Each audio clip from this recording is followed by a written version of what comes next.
Hello everyone, welcome to my YouTube channel. If you are new to my channel and loves cooking, you are in a right place.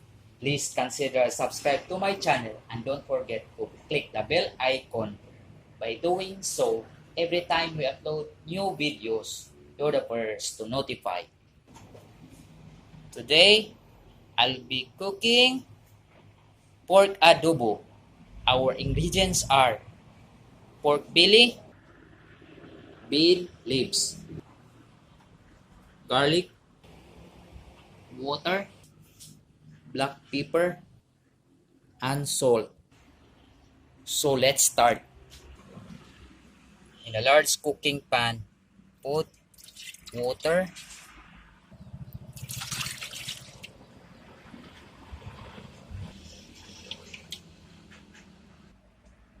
then add the garlic, bay leaves,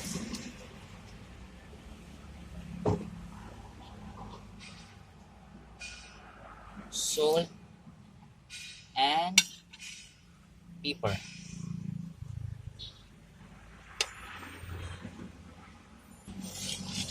Then bring to boil. Once boiled, put the pork.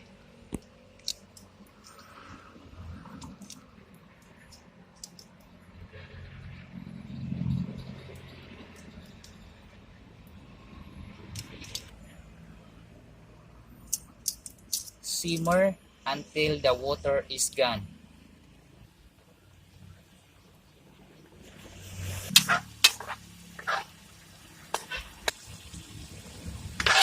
Now the water almost gone.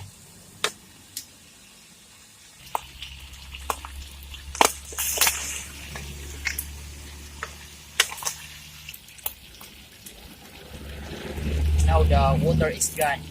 The oil comes out. Remove this bay leaves. Remove this one, the bay leaves. Then stir occasionally.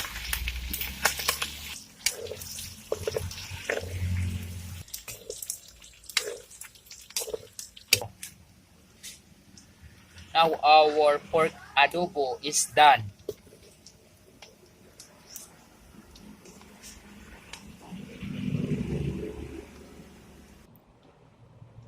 If you enjoy watching, please like and share.